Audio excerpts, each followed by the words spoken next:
Bismillahirrahmanirrahim. Assalamualaikum warahmatullahi wabarakatuh. Alhamdulillah, alhamdulillahilladzi yad'una min dunillah. Assalatu wassalamu ala sayyidina Muhammadin khairil anam wa ala alihi wa sahbihi saqi bighairil iman. Amma ba'du. Dewan juri yang dirahmati Allah, hadirin yang dirindukan Rasulullah, sila ketuhanan yang Maha Esa merupakan sila yang ditempatkan pada posisi pertama dalam Pancasila. Hal ini menandakan bahwa perhatian rakyat Indonesia terhadap agama sangatlah besar. Agama merupakan bagian integral dari masyarakat kita yang multikultural. Namun sayang, dengan pluralitas agama yang melimpah di Indonesia, potensi konflik antar agama menjadi semakin nyata. Dan hal ini sangat berpotensi untuk meluluh lantahkan negeri ini. Menurut data dari Pusat Studi Kemanusiaan dan Pembangunan, dalam kurun waktu 3 tahun, yakni tahun 2017 sampai tahun 2019, terdapat 27 kasus konflik antar agama, di antaranya 14 kasus terkait isu komunal, 12 kasus terkait isu sektarian, dan 1 kasus lainnya terkait terorisme, yang merupakan segmen paling berbahaya dengan tingkatan ancaman tertinggi serta dapat mengakibatkan permusuhan dan kebencian yang mendalam bagi umat agama tertentu. Oleh karenanya, moderasi beragama sangatlah dibutuhkan agar kerukunan antar umat beragama, perdamaian, dan keseimbangan dalam sendi-sendi kehidupan dapat terwujud. Kita sebagai generasi muda harus pandai dalam menyikapi informasi keagamaan agar sila ketiga Pancasila, yakni persatuan Indonesia, tidak hancur lebur dan runtuh begitu saja karena generasi muda yang semena-mena dalam menyikapi suatu kemajemukan yang ada. Atas dasar itulah hati kami tergugah untuk menyampaikan sebuah syarahan yang berjudul Kontribusi Pemuda Negeri dalam memupuk harmoni keberagaman agama dan kesejahteraan umat, dengan landasan firman Allah dalam Al-Quran Surah Al-An'am ayat 108. A'udzu billahi minasy syaithanir rajim.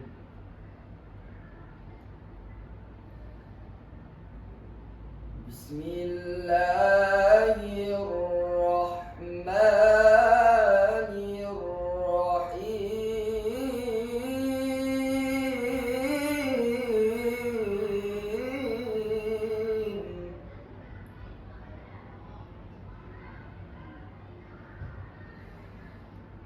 ولا تسبوا الذين يدعون من دون الله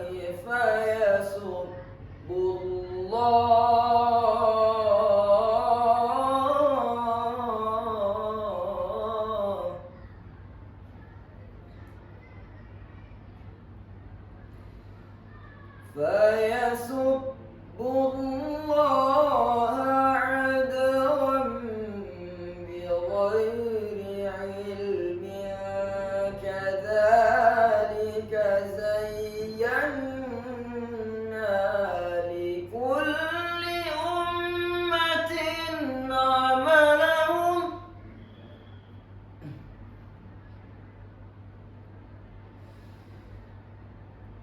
ثم إلى ربهم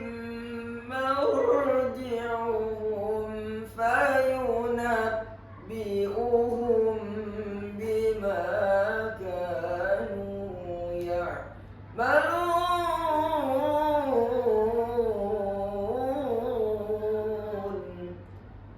صدق الله العظيم. Hamba berlindung kepada Allah dari godaan syaitan yang terkutuk dengan menyebut nama Allah yang Maha Pengasih, Maha Penyayang. Dan janganlah kamu memaki-maki sesembahan yang mereka sembah selain Allah, karena nanti mereka akan memaki Allah dengan melampaui batas tanpa dasar pengetahuan. Demikianlah kami jadikan setiap umat menganggap baik pekerjaan mereka, kemudian kepada Tuhan mereka tempat mereka kembali. Lalu kami beritahukan kepada mereka apa yang telah mereka kerjakan. Maha benar Allah dengan segala firman-Nya.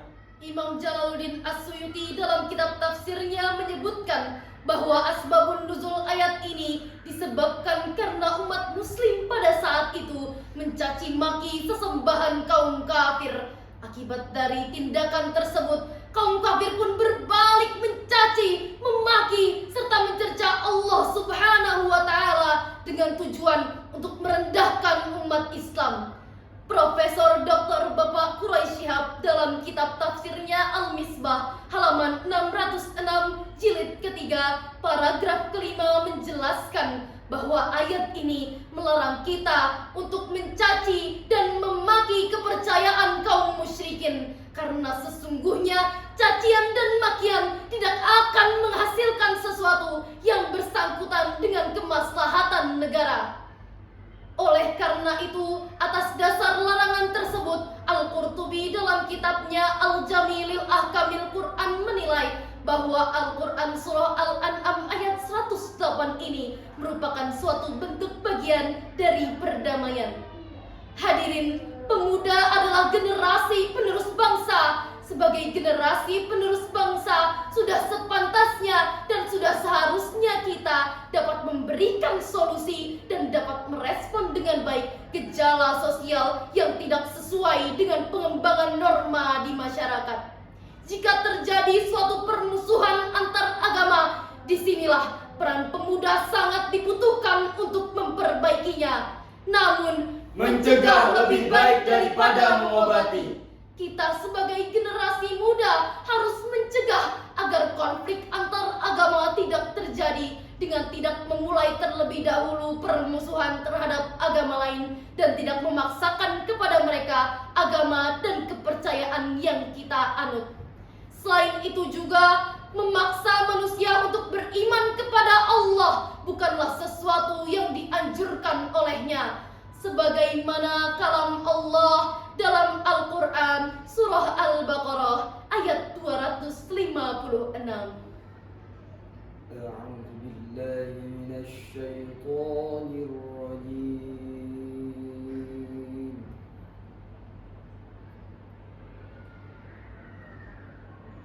بسم الله الرحمن الرحيم.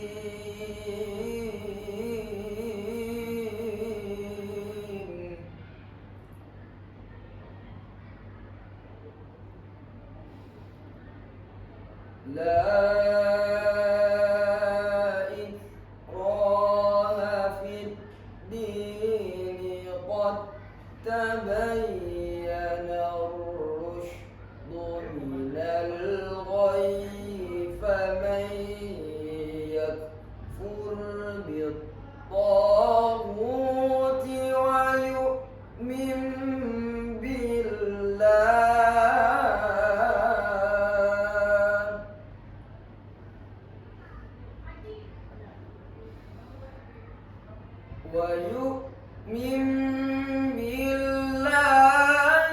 فقد استمسك بالعروة الوثقى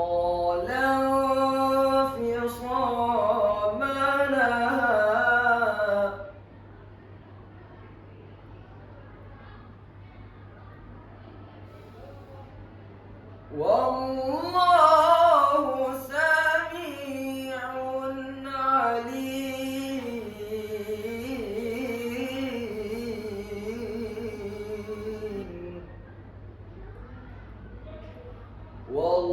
Wallahu sami'un alim.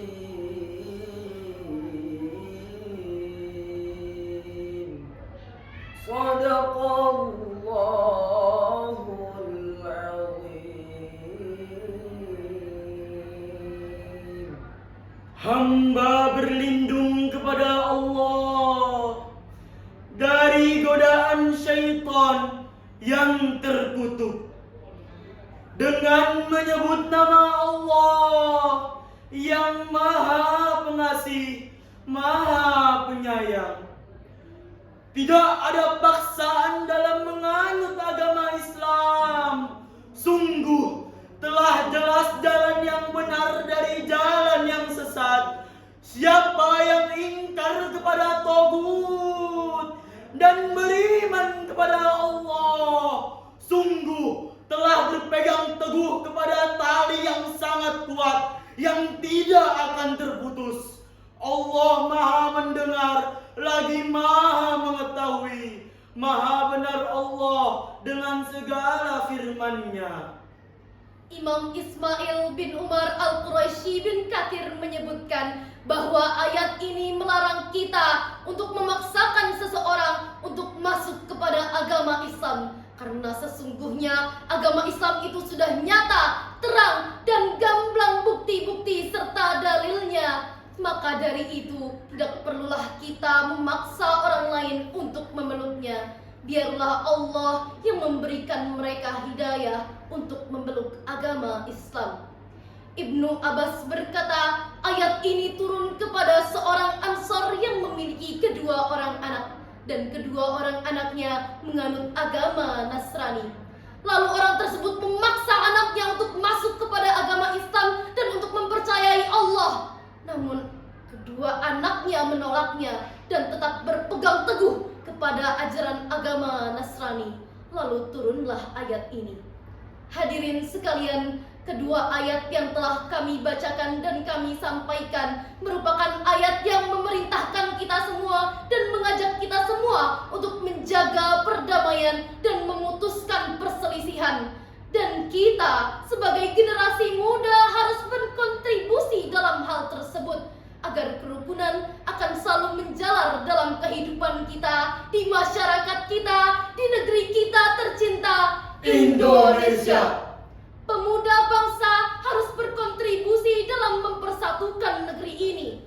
Lalu pertanyaannya, bagaimana mempersatukan bangsa di tengah kemajemukan yang ada? Jawabannya adalah: yang pertama, menebarkan perdamaian, bukan ujaran kebencian. Yang kedua, menjunjung tinggi toleransi, menghindari diskriminasi.